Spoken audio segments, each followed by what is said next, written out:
So I'd like to spend some time talking to you today about a topic that I feel is very important within the Buddhist practice. It's called Buddhist morality. This is one of the topics that I feel is very much overlooked within the Buddhist practice. Normally, when someone wants to get into Buddhism, they jump straight away into meditation, philosophy and wisdom of the Buddha. But they fail to neglect that Buddhist morality is actually the basis for which the Buddhist practice is built. For us monks, I've only been ordained for about a year and a half, but the Buddha stipulated that for all new monks, they must spend the first 5 years after their ordination devoting their time towards a study of Buddhist morality or moral discipline. So before we get into meditation or into the profound concepts of prajnaparamita, we have to spend the first 5 years working on developing our moral discipline. So as we can see, the Buddha emphasized the importance of practicing moral discipline in the monastic life.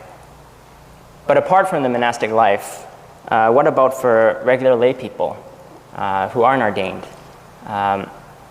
The Buddha mentioned that regardless of whether you are a monastic or a lay person, the practice of moral discipline is indispensable to the practice of Buddhism. We tend to only like to do things that reaffirm that what we're doing is right. That's one of the reasons why Buddhist morality is so difficult to practice, because practicing moral discipline according to the Buddha's precepts tends to run against our deep-seated habits and tendencies. The habits that we've been building up since time immemorial, all the conditioning that we've been subjected to through our upbringing, through our environment, through the people we associate with. And a lot of what we get exposed to on a daily basis actually leads to a lot of toxic emotions within our body and within our mind. And practicing the precepts is a way to take care of those toxic emotions. We take care of them by abstaining from doing the things that lead to our suffering. What I'll be covering over the course of the next few weeks, I'd like to spend some time going into detail about what Buddhist morality is and take a detailed look at the 5 precepts. The 5 precepts are the precepts that are practiced by lay people. And I see that a number of you here today have your brown sashes, which means that you've taken the precepts. But for those who haven't taken the precepts, hopefully after this series of lectures, it will help you dispel some of your doubts and fears about taking the precepts. And for those who have already taken the precepts, perhaps you can treat this as an opportunity to learn more about each precept within the moral code. What I'll be going over is, what is the role of moral discipline within the Buddhist practice? What is morality? And how does Buddhist morality differ from the conventional notions of morality? Then I'll talk about how do we go about cultivating moral discipline as a Buddhist practitioner. What are the benefits of observing moral discipline in our practice? Then I'll be going into a detailed discussion of each of the 5 precepts. So what are the factors that must be present to constitute a violation of each precept? So we'll learn that in order to be deemed as an offense, certain factors have to be present, like the object, the intention, the perception, the effort, and the result. And the number of these factors that are present determines the severity of the offense. So when all the factors are present, then that constitutes a full violation of the precept. So we'll also look at some of the scenarios where a precept would not be violated and qualify as an exception to the rule. Then I'll be going into the benefits of upholding each precept. As we'll see, morality is rooted in the universal law of causality, or cause and effect. Now, every action we perform has a corresponding effect to it. Just like you plant a seed in the ground, you give it nutrients like sunlight, water, and fertilizer, and the cause will naturally give rise to the effect. You eventually will reap the fruits when it has matured. Well, moral discipline can be seen in a very similar light.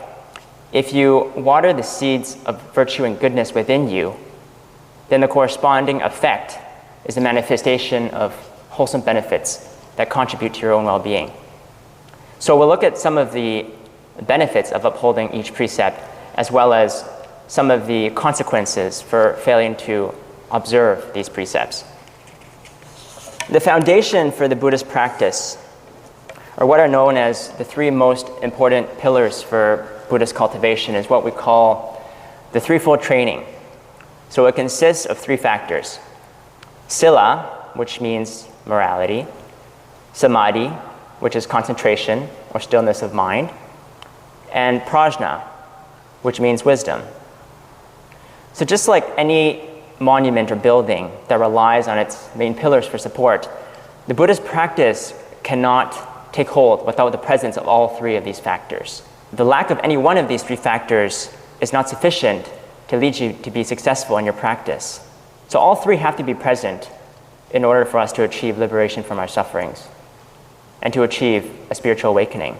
As you can see here, I put it in the shape of a triangle with double-pointed arrows, indicating that each factor is necessary for the other to develop. One factor cannot exist without the other. Sila and samadhi and prajna, they all go hand in hand. In truth, at the ultimate level, they are one and of the same. The perfection of wisdom is expressed through the perfection of moral conduct. And the perfection of moral conduct is a reflection of the perfection of the stillness of mind and equanimity of mind that you develop by developing your samadhi. So really, there is no difference at the ultimate level when you have achieved enlightenment. But within the relative truth, within that domain in which our minds function, we still have to differentiate, and we still have to conceptualize. We start off the process by first developing our moral discipline. And why is it that we have to first start by developing our moral discipline?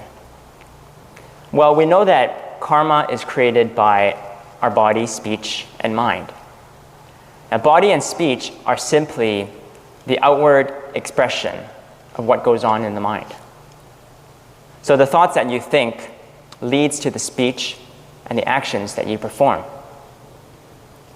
Now, some of the thoughts that you think don't necessarily manifest themselves in the form of outward behavior, but they are latent seeds in your consciousness that remain dormant until the right conditions are there to make them manifest. But what does manifest itself in the form of outward behavior are the crude and the habitual thoughts that you constantly give rise to. So if you consistently harbor thoughts of hatred and ill will towards someone, then eventually it's just a matter of time before your thoughts of ill will lead to some sort of speech or action that harms the other person. The same is true if you obsessively crave for something that you desire. Giving rise to those thoughts of desire will eventually lead you to culminate in an action to try to satisfy that craving. So the point of first practicing moral discipline is to address and to eliminate the crudest defilements of the mind that are expressed in the form of speech and action, those concerned with killing, stealing, sexual misconduct, harmful speech, and taking intoxicants. When your moral conduct is pure, then that is when you will have already eliminated most of the harmful defilements that lead to your unhappiness. And when your mind has been purified of these gross defilements, and you're living without any guilt or remorse from the actions that you've committed, then your mind will naturally live in a state of stillness, which leads to the development of samadhi, which is stillness of mind, and to the final development of wisdom. So that's the reason why the Buddha stressed the importance of observing sila in our practice. In the Avatamsaka Sutra, Huayan Jing, the Buddha said, 戒为无上菩提本，应当一心持境界, which translates as sila is the foundation for achieving the unsurpassed Bodhi. Therefore, one must wholeheartedly uphold the precepts. So we can see that moral discipline holds a very important place within the Buddhist practice. And as beginners to the practice especially, this is an area that we should focus on before we delve into our meditation and the more profound aspects of the philosophy. So now that we've talked about what the threefold training is and the importance of first developing our moral discipline, let's look at what morality is. So the subject of morality and ethics is one that is often prone to debate and differences of opinion, especially when it comes to topics like abortion, euthanasia, homosexuality, same-sex marriage. You'll find that in every major election, these topics are at the forefront of discussion, behind topics like healthcare and the economy. You'll find that this is one of the most contentious topics that they bring up in their discussions. So why is that the case? Well, one of the major reasons why is because most people's definition of what is moral and what is not is conditional upon the culture and society that they belong to and the environment that they've been raised up in. So different cultures reflect different values and belief systems. And our idea of what is right and wrong is often constructed based on those values and beliefs. So for example, we know that foot binding in China, which began in the Song dynasty around the 10th century and lasted up until the early 20th century, was not only an acceptable custom in China, but it was regarded as a symbol of status and beauty, especially among the people in the aristocratic society. They saw women who had their feet bound as being more graceful, refined and beautiful than ones who didn't. In many parts of the world, like Europe, India, Africa, and China, and even in the United States, up until not long ago, slavery was accepted as legal and moral. And having many slaves at your disposal was seen as a symbol of power and status.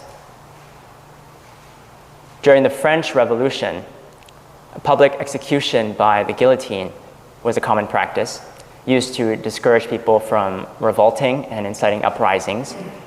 And this practice was deemed to be morally responsible at the time. Polygamy, having multiple wives or multiple husbands, and child marriages, which was especially prevalent in India for centuries and still continues to this day, are seen as morally responsible behavior. So with all the different cultures that exist, we should ask ourselves, is morality just a relative concept that depends on factors of time, place, and cultural influences? Or is there a universal principle that should guide our understanding of what morality is? So in order to answer this question, we need to first arrive at a satisfactory definition of morality. Morality should be what allows us to be in harmony with ourselves, with our society, and with the true nature of reality. If we can all agree that this is an appropriate definition to work with, then we can see that while conforming to different cultural values and norms may be seen as being in harmony with our society, we also have to consider the harmony that exists within ourselves and with reality. So conforming to social conventions and norms may not necessarily lead us to be in harmony with ourselves and with reality. In fact, a lot of the things that are socially acceptable lead to a lot of disharmony within ourselves and run counter to the nature of reality.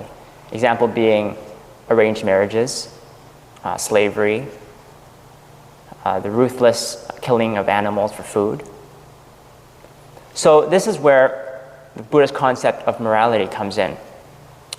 The Buddhist concept of morality is devoted entirely to living a way of life that allows us to be in harmony with ourselves, our society, and with reality. So if our definition of morality is one that leads us to be in harmony with these three things, then we also have to understand that this definition is rooted in our basic desire to be happy and to be free from suffering. This desire to be happy and to be free from suffering is common to all beings. And if we are to live a moral life in harmony not only with ourselves but with the rest of society, then this pursuit of happiness should not come at the expense of the happiness of others. So it has to be selfless in nature. And if that's the case, then it has to be a universal goal that we work towards. Now, as such, morality then simply can't be a relative concept that depends on localized cultural factors. It has to be guided by some unchanging or universal truth. Now, Buddhist morality recognizes this truth as the law of cause and effect, or causality. Causality tells us that the practice of goodness leads to happiness, and the practice of evil leads to suffering. And this natural law can be validated by personal experience. If you express kindness to someone, barring from any other karmic interferences, you will be reciprocated by that kindness. If you constantly lie and cheat, then not only will you be unwelcome by other people and lack other people's trust, but you also face consequences with the law. Now, this might seem obvious to all of you, but as the Chinese saying goes, while a 3-year-old may know this, even an 80-year-old veteran may not be able to put it into practice. So from the Buddhist point of view, morality is the basis for following the path towards liberation from our sufferings and to achievement of the ultimate bliss and happiness found in nirvana. And by practicing pure moral conduct according to the Buddhist teachings, we can learn to be in harmony with ourselves, our society, and with reality. So now that we have a basic understanding of what Buddhist morality is, the next question we should ask is, how do we go about practicing moral discipline? Well, the Buddha was not just an armchair philosopher theorizing about morality or the path to enlightenment, but he actually formulated, based on his own personal experience and insightful wisdom, a set of moral principles to help us in our practice of moral discipline. And the moral principles are rooted in the 5 major precepts. So the first precept is refraining from taking the life of any sentient being. So that includes not only humans, but sentient beings from the other realms of existence. So the one particular realm of existence that we have a difficult time dealing with are the animals in the animal realm, because these sentient beings are ones that we have to coexist with, and sometimes they can be a nuisance, and we have to find a way to deal with the problems associated with taking their lives, either for food or for protection. The second moral principle is refraining from taking what is not given. So that means no stealing, taking things that don't belong to you. And this is one of the most complex and difficult precepts to follow. And you'll find that in the Buddhist commentary, this precept contains a very lengthy discussion of what constitutes a violation and the exceptions involved. Because within this precept of stealing, there are a number of subtleties that can be easily overlooked that would constitute a violation. So over the course of the next few weeks, when we get into a detailed discussion on this precept, we'll talk about each of the different scenarios that might constitute a violation, as well as the exceptions. Refraining from sexual misconduct, that's the third one. So no adultery, not having a relationship with anyone other than the person you're committed to. The fourth is refraining from false speech or harmful speech. And this not only includes lying, but also includes cursing, double-tongued speech, gossiping, insincere flattery, exaggeration. And we'll talk in detail about what are some of the factors involved in this precept and how to refrain from violating whenever possible. Now, the fifth one is refraining from taking any intoxicants or drugs. And this includes alcohol or narcotics, other substances that confuses the mind and clouds our judgment. As you just saw in the previous slide, the 5 precepts were shown in a negative perspective, from the perspective of abstaining from doing something.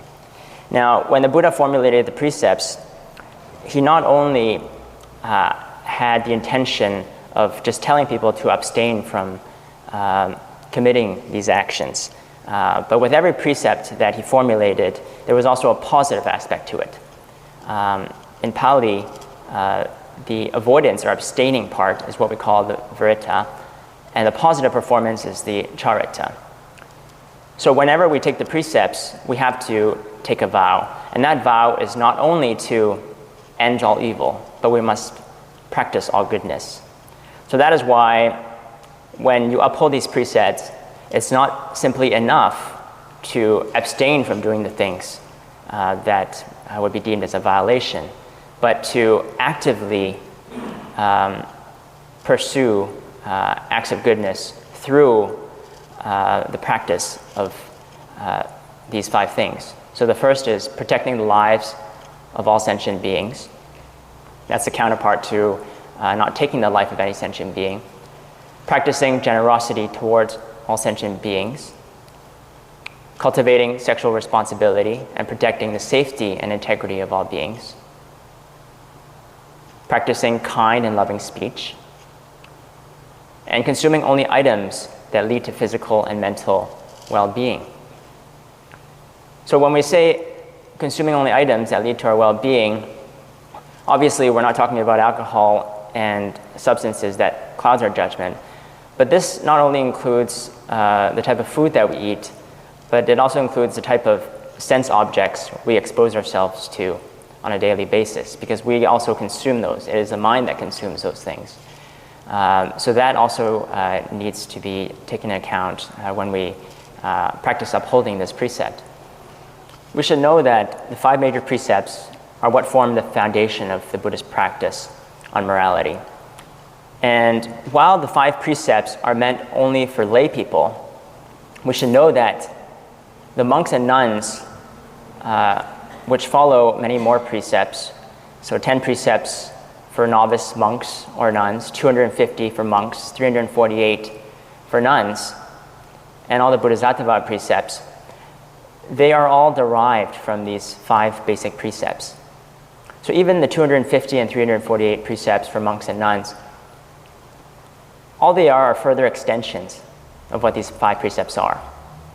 All those precepts, including all the minor ones, were formulated by the Buddha to protect us from violating any one of the 5 major precepts. So we can see that the 5 precepts hold a very important place within the whole framework of Buddhist moral discipline. Now that we know what the 5 precepts are, we should then ask ourselves, how do we take them and start observing the precepts? Now, in order to take the precepts, you have to go through a formal process of initiation by a teacher in the Buddhist monastic order who has achieved moral purity and is well versed in the Vinaya. Now, the Vinaya is a Sanskrit term that refers to the specific moral code that Buddhist practitioners have to follow. And this differs from Sila, which refers to the moral discipline or conduct that leads to the liberation of suffering. While the Vinaya refers to the specific moral code in the Buddhist scriptures. Now, we may ask, why do we have to go through a formal ceremony in order to receive the precepts? If I want to follow the Buddhist path, can I just make a personal vow to uphold the precepts? Why do I need to go through all the formalities? If I'm serious enough about practicing these precepts, why do I still need to go through a formal process? If I have the sincerity, can I just practice it without any formal acknowledgement? We should understand that the formal process belongs to what we call a phenomenon or a relative truth. And relative truth and absolute truth go hand in hand. The existence of one requires the existence of the other. Just like you can't separate birth and death, left and right, up or down, they're 2 sides of the same coin. And by phenomena, other than the formal process, what do I mean? Well, by phenomena, I mean all the objects, all the physical, all the physiological, all the psychological objects that can be perceived by your 6 senses. So your eyes, your ears, your nose, your tongue, your body, and your mind. All the things that exist as a product of your process of perception and conception. And what is the absolute truth? Absolute truth is the true nature of reality, a non-dualistic understanding of things as they truly are. Now, as the Venerable went into detail over the last year in the Heart Sutra, it says that form is no different than emptiness. Emptiness is no different than form. Form is emptiness, and emptiness is form. Now, in form, we can see the impermanence and the constantly changing nature of all things.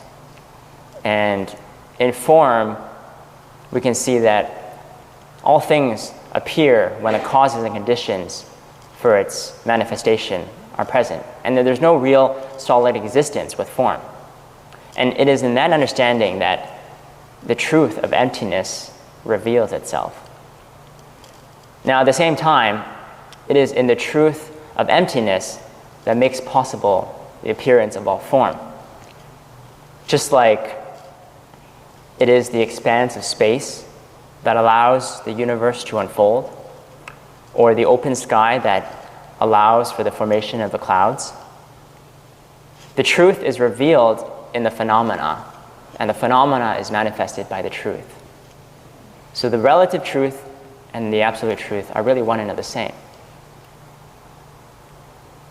Now, the formal ceremony is really no different from this. The formal ceremony is the relative, or what we call the conventional means, that we use to bring out our true understanding of the absolute truth. Without the relative, we have no means of getting to the absolute. We use our 6 senses to interact and understand the world. So we have to also use our 6 senses to get to the truth. Now, this still begs the question, if I'm sincere enough, why can't I just make a personal vow without going through all the formalities? Isn't a personal vow also a type of phenomenon that I can use to arrive at the absolute truth? Well, when we want to show our appreciation and gratefulness to someone who has helped us, what do? Do we simply acknowledge to ourselves that that person has offered help to us and we're very appreciative and grateful for it?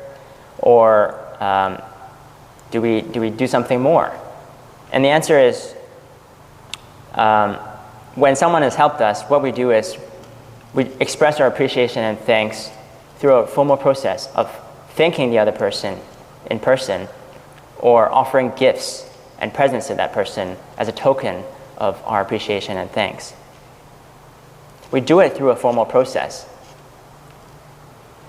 The same is when we want to recognize our important achievements, like graduating from high school or university. How do we express it? We express it through a formal graduation ceremony. How do the people of a country come together to show their patriotism? They go through a formal process of singing the national anthem together. Now, it's in that process that brings out their feelings of patriotism towards the country. Patriotism, you can say, is the ideal or the truth, and the singing of the national anthem is the conventional means that they use to bring out that ideal. So that's why we have to go through a formal ceremony to take the precepts. It's the process that allows us to bring out an understanding of the absolute truth and to develop the virtuous qualities that are inherent in properly upholding the precepts. So now that we have a basic understanding of how to take the precepts, we should then ask ourselves why we have to take them. Now, many people will think that knowing that I must be good and that I must practice morality is good enough. Why do I still need to take precepts to affirm what I already know? Now, to answer this question, we first have to know the difference between one who practices goodness and one who has taken the Buddhist precepts. Now, the biggest difference is that one who does charity without taking the precepts is practicing goodness dependent upon conditions and circumstances. That person's willingness to do good is only determined by the presence of the right conditions to perform certain acts of kindness. So, for example, when they see an amputee begging for money on the street, they will give rise to certain feelings of sympathy and pity for that person. And out of that emotion, they will give rise to a feeling of kindness towards that person, and that will result in him probably giving him some money. Now, instead of an amputee, it was that person's enemy that was begging for money on the street. Then we can't really say whether or not that person would offer money to him. Unless he was able to let go of his grudge against that person, then it would be probably quite unlikely. But on the other hand, someone who has taken the precepts has committed themselves to the vow of upholding the precepts and of practicing goodness, regardless of what the circumstances and conditions are. So the difference is that person is being led by his vow rather than by emotion. He is motivated by his aspiration to practice goodness unconditionally, to end all evil and to help all sentient beings, as opposed to the person who practices kindness periodically, depending on his own mood or on other circumstances that are outside of his control. So we can see that there's a big difference between the two. We have to know that it's not good enough just to know what is good and what is bad, but we have to aspire to be good and not to be bad. So if we want to find happiness in our life, we need to make being good our goal. We have to orient ourselves and our lives toward this goal. Now, while we're on the topic of taking vows and setting goals, there was a psychotherapist back in the early 20th century. He was also a cosmetic surgeon, and his name was Alfred Adler. Now, Alfred Adler, he stressed the importance of goal orientation. He said that the goal that we set for ourselves is really an image that we have in the mind of what we want to be. So everyone has a self-image of what they are. And Alfred Adler, he found that our actions and our personality are based on this self-image of who we see ourselves to be. So if we want to change our behavior or our personality, then we have to first start with changing our self-image. Now, Adler found that when he operated on women to improve the look of their faces, when their faces changed, their personalities also changed as well. Now, he looked into this phenomenon further and began to experiment in different ways. He discovered that some women, even after surgery, did not experience a change in personality.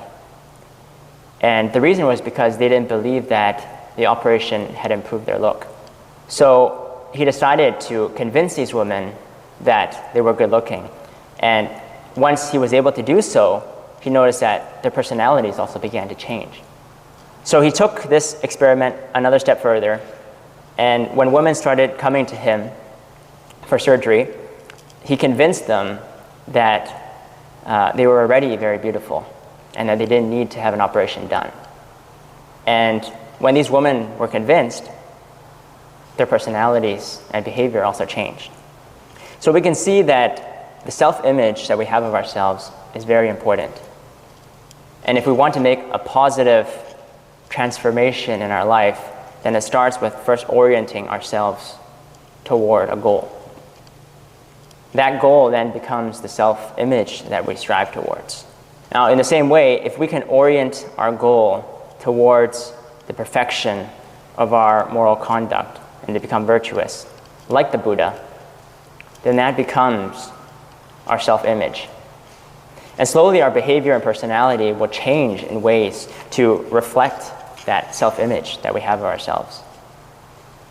So we can see the importance of taking vows, of upholding the precepts. It's very important that we set that goal for ourselves of achieving that highest ideal of virtue and goodness. Now, before we head off for lunch, I'd just like to cover my last point, which is the other major difference between one who practices goodness and one who has taken the precepts is that those who perform goodness without the aspiration are working only within a very narrow scope. They only perform acts of kindness selectively to those around them or when it's convenient for them to do so. But someone who has taken the precepts, their vow applies not only to the people around them, but it extends to all sentient beings, including those in the animal realm and all the other realms of existence. Their object of attention has been broadened to include all sentient beings. And that includes even their enemies or people they don't get along with.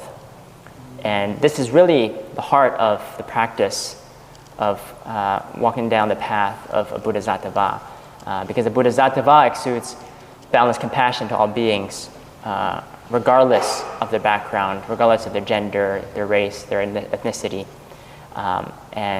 This is the goal that we set for ourselves when we take those precepts.